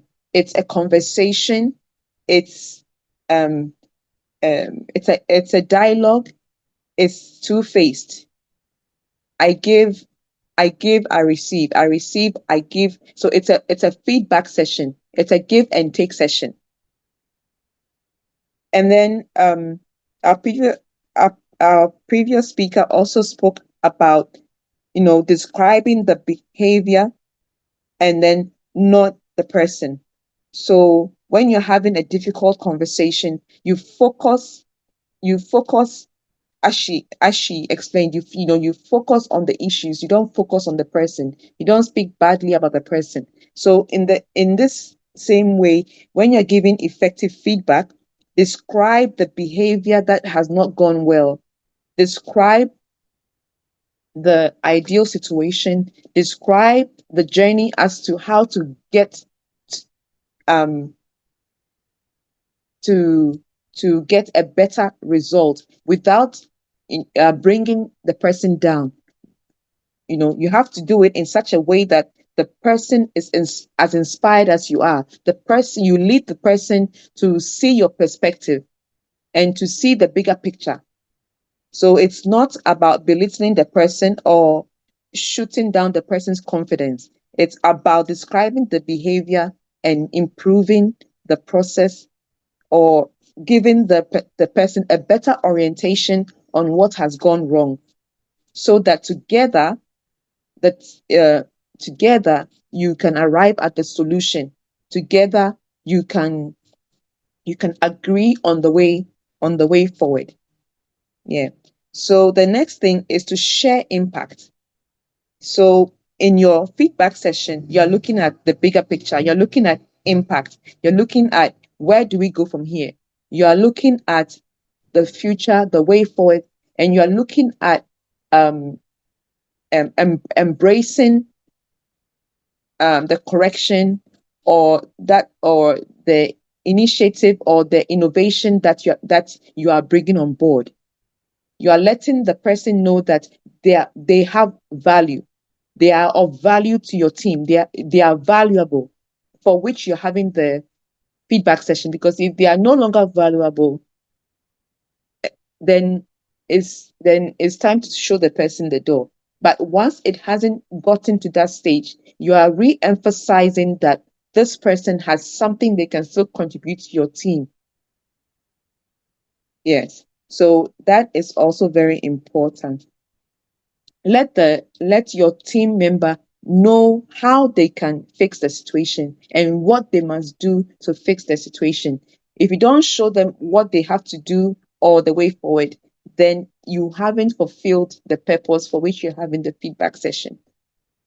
So it should be all about impact. Then you invite dialogue. So this part is very important. You have to get your team member to engage. You have to also give a listening ear and also listen to what they have to share or what they also have to say. What insights can they also glean and what experiences do they want to bring up? So it's a dialogue. As I said earlier, it's not a lecture. Yes. So then you co-create a way forward. So the way forward is something that you're going to come up together. You are not going to tell your team member alone the way forward. The way forward is going to be described, is going to be put together by the two of you, so that when you are part of the solution, it's instant motivation. When you're not part of the solution, you are automatically removed from the process. And so it's important to get your team members to be on board with you. Your team member who is receiving the feedback should be inspired, should be motivated, should be energized to see the development, to see the improvement, should have a very good understanding of where to go from here. So at the end of the day, they should have that feeling that I want to do this. Okay, I see where I'm going from here. I know what to do now. If they don't personalize it and have that experience, then the feedback session has not been effective. So then, once we've been able to co-create a way forward, now we're looking at closing our feedback session with encouragement. So you have to leave the session encouraged. Your team members should be encouraged, should be uplifted, should leave your presence feeling very positive. They shouldn't leave your engagement discouraged. Yes. So I think we have made that point. Yes. So that is how you have an effective feedback session.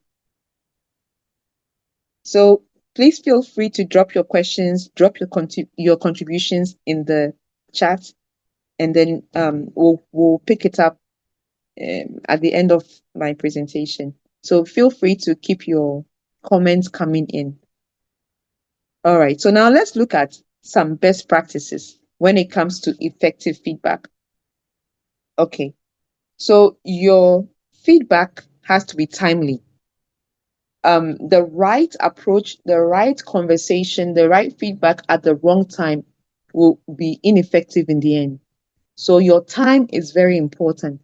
The time, the mood, the approach that you utilize will change the outcome of the feedback session. So timing is very important. You have to be able to decipher the mood of your team member. You have to be emotionally intelligent about their behavior and how they are feeling in that moment. You have to be discerning to know whether the timing is right, because if the timing is wrong, they may not be able to receive the feedback the way that it will be beneficial in the end. So timing is very important. If the employee is not ready for the conversation in a way that it will give us the results we want, then it's better not to give the feedback. So you don't go ahead and give the feedback just because it's been scheduled. You have to be conscious about the time. So it has to be timely. Then the feedback you have to also bear in mind that it has to be specific. It has to be clear. It should not be fluffy. It should not be long-winded. It should not be haphazard. It should not be without direction. It should be specific. It should be intentional. It should have a smart, approach to it. I'm talking about the smart target setting principle SMART. So yes, it has to be specific.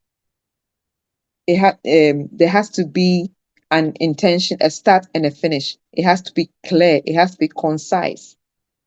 Then it has to be consistent.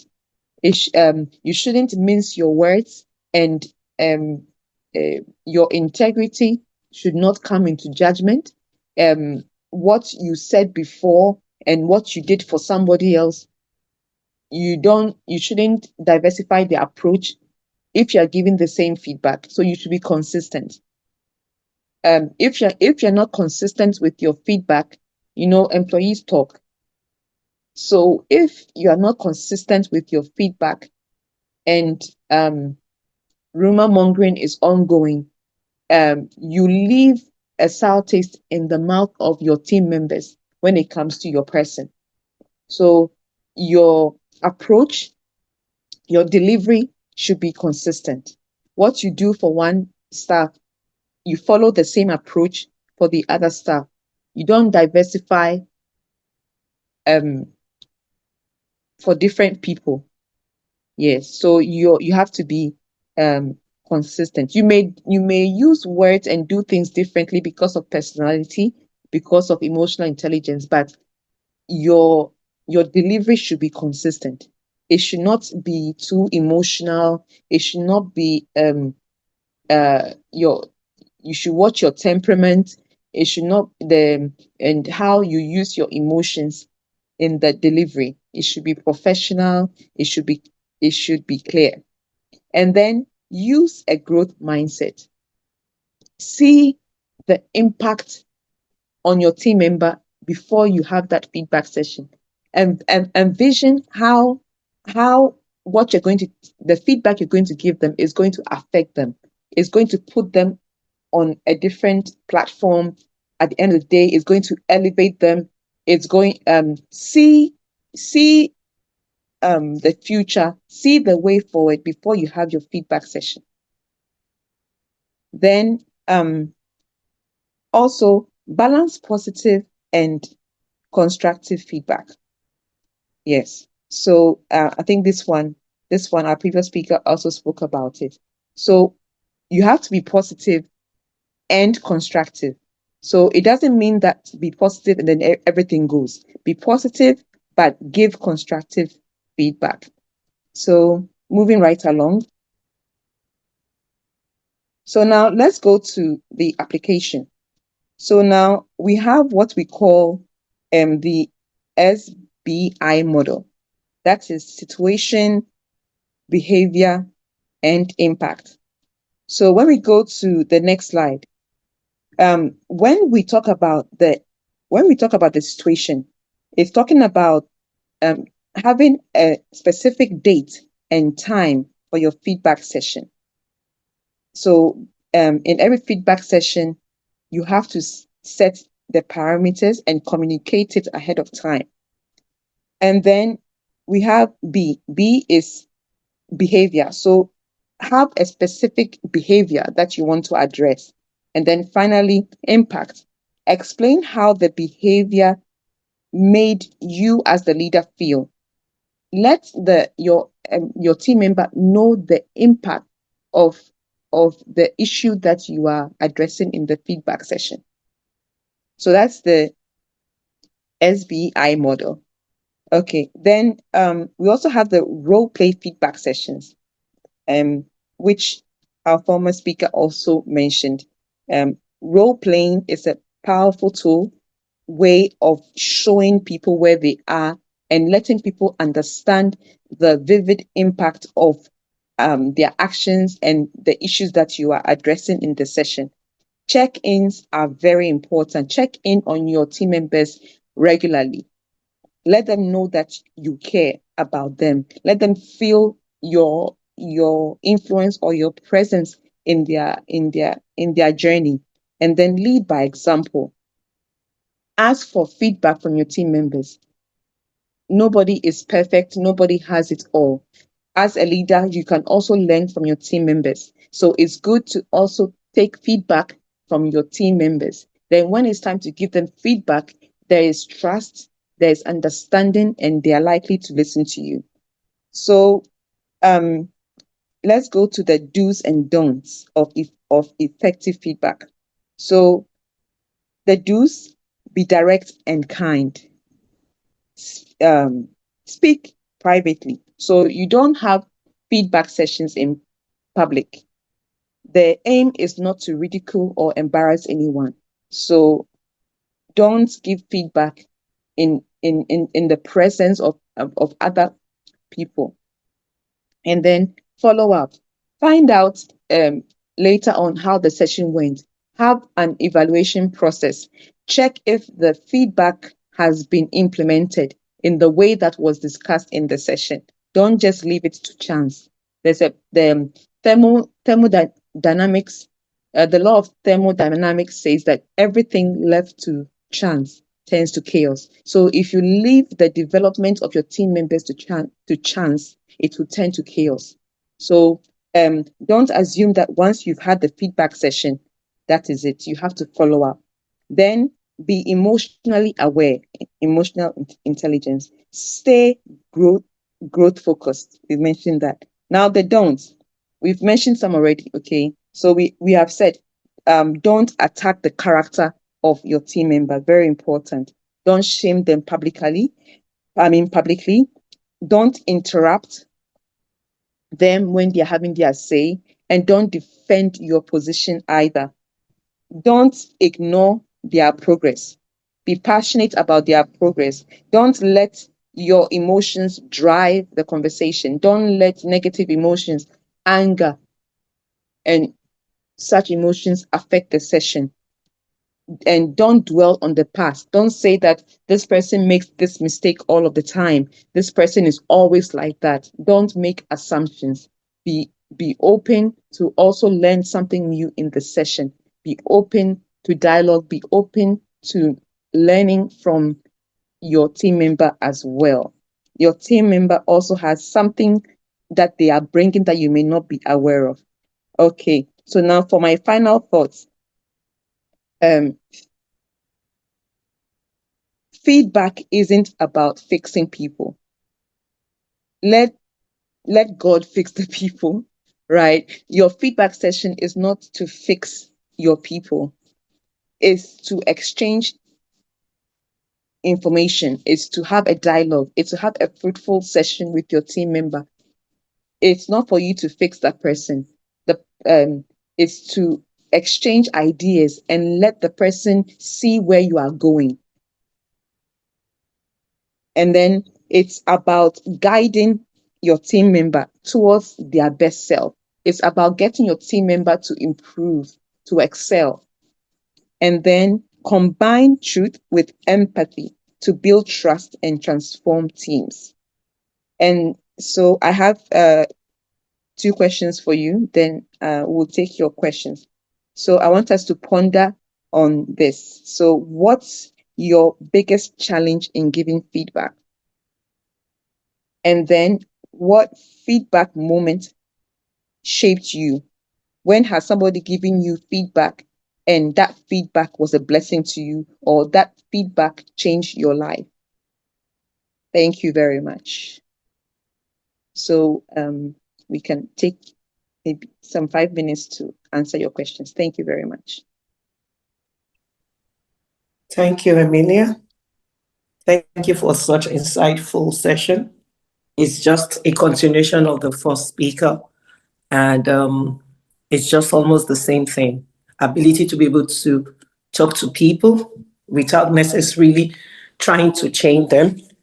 Also taking into consideration individuals' emotion, giving feedback and also honoring the concept of empathy, having this at the back of our mind that people are, the people we lead to are also humans. One way or the other, we've passed through that journey before, and everybody will make a mistake. But the ability to be able to navigate and guide them in order to get them to be their best, that should be the focus of our delivery of feedback. And just like what you said at the last part of it, where you said feedback is not to change them, but it's just to guide them along so that they can be the best of themselves. We appreciate you. This was simple enough for us to understand. And the fact that you took it in another delivery mode, that's why they said people learn differently. People ability to lead is also different. Ability to project communication is just not one way. You've been able to take it with serious calmness, which you have also been able to put through your words. So we are open now for question. Emilia is ready to answer any questions that any of the participants will be willing to ask now. We have some few minutes to go, upon which Rufus too will also be able to come and give a final note on our conversation today. So I want to enjoy you. If you have any question, please indicate by raising up your hand so that Emilia can call you for. Do we have any question? Okay, so before the next person comes on for the question, can I just ask really, what if you as a leader, you have a lot of deadline and pressure, and then you have to lead up to 20 people? So asking people, giving feedback to people on the spot seems to be the best way to be able to give feedback, because you have about 20 people to lead and direct. How easy it is truly, because we all hear it all the time.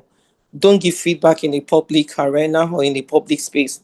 Try to call them to your office. But how realistic is this? And how do you think people can handle that better? Thank you. Okay. Thank you very much. Yes. So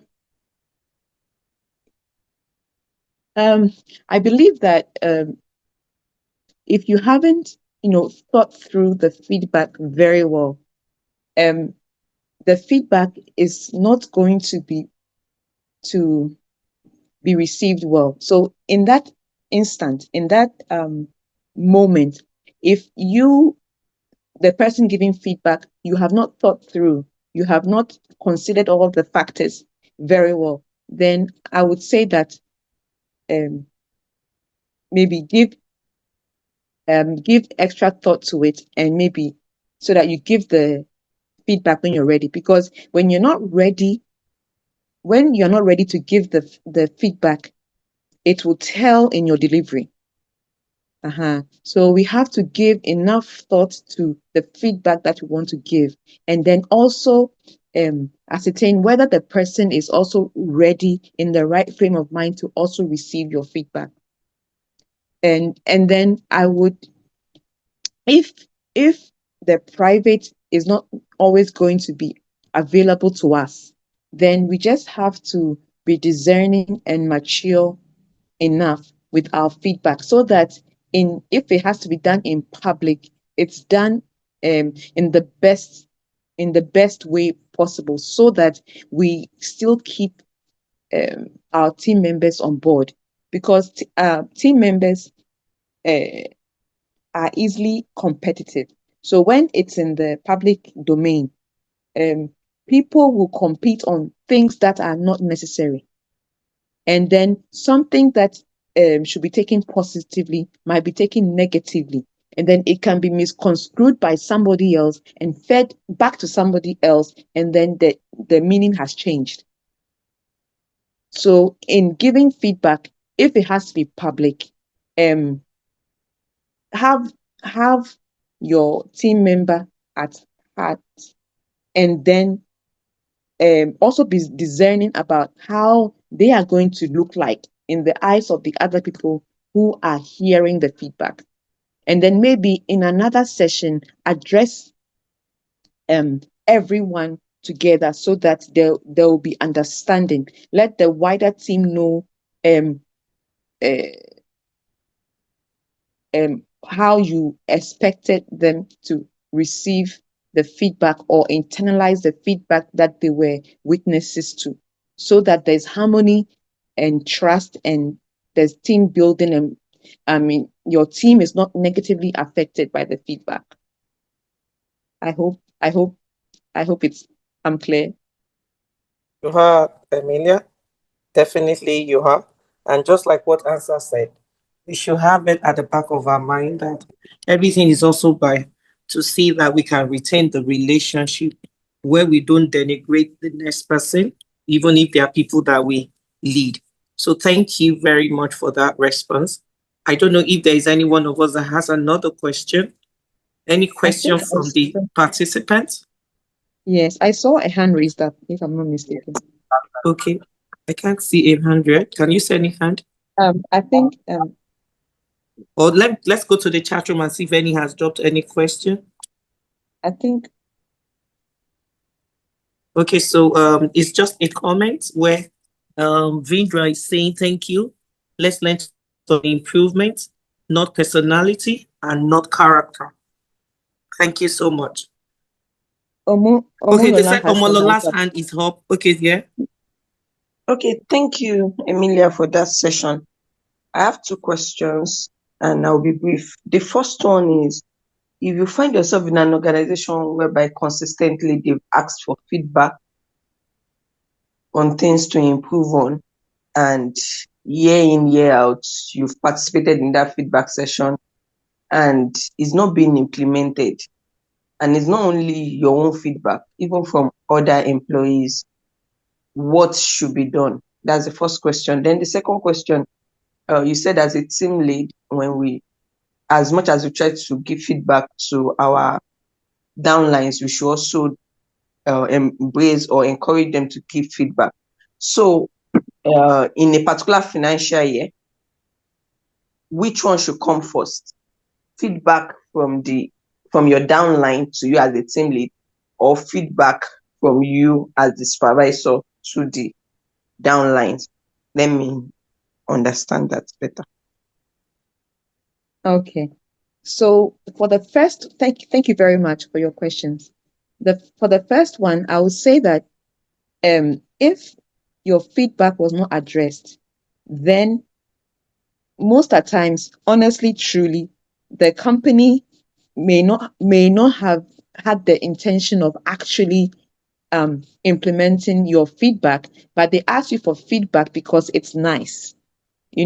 Sometimes employers or companies, they go through training and they are told that, okay, get feedback from your employees. But if you give the feedback and time after time the feedback is not being implemented or is not being utilized, chances are they haven't really paid attention to your feedback. Other times also, positive feedback that can be implemented come with a cost. So maybe also sometimes, maybe financially, the company may not be ready to implement your feedback because it will cost something that may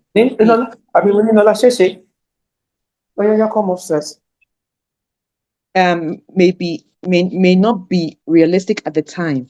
So it depends on various things, but sometimes too that's why you have to be intentional. So maybe they got the feedback, they got you to give feedback, but they were not intentional about it. So then it dropped somewhere along the line. And then for the second question, what's the second question again? Sorry, what's the second question again? Helping the second question again. Which should come first, feedback to your downline, or okay, which one is first? Yeah, which one is first? Okay, so it depends on the system that you have in place. If maybe performance reviews are quarterly, or if coaching sessions are monthly, you can maybe at the beginning of the year, it's a good place to let your people, your team members hear from you. Middle of the year, end of the year, those are good times to let your people hear from you. But on a monthly basis or on a quarterly basis, looking at your schedule, you can have these budding sessions. You can have these speak up sessions. They call them speak up sessions. You can have these employer employee kind of interactions with them to see where they're at, your check-ins. So you can use your check-ins and your follow-up sessions to have these conversations with your team. Yeah. So I would say let them hear from you first, because you are the vision caster. You're the one who's going to cast the vision. So let them hear from you first. And then as you go along, when there are opportunities, get them to also give you feedback. Converse with them unofficially. Take them out of your normal work environment, go and sit somewhere and talk to them, and let them also share with you what they feel, what they also think. Thank you. Thank you.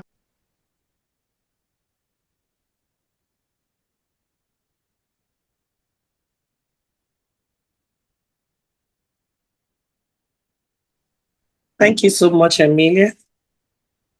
Do we have any other question before I move over the anchoring to Rufus? Rufus, are you back on? We want to thank and appreciate every one of you that has made our time today.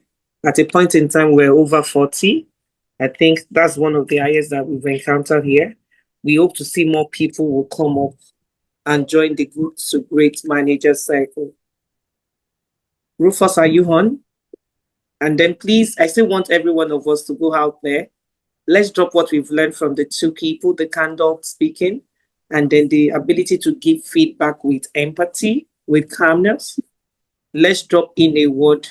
It will be highly appreciated so that others can get curious enough to come and join us in the next one that is going to happen by May. We're always having it last Saturday of every month. So please also share it within your network. We'll always drop the link, and we know the Good to Great Managers is a global circle. We have the Spring and we have the TLC. Yeah, they're already showing me the speakers for next month. TLC, we have Leslie George and Dr. Sam. So those are the two speakers. One will be speaking about creating breakthrough moments, how leader inspires excellence. And then the second one is leading with confidence, thriving in uncertainty and high pressure environment. I know with what is happening in Nigeria and all over the world has not seen it any better in this fast competitive area. And I want us to please share this link with everybody in your platform.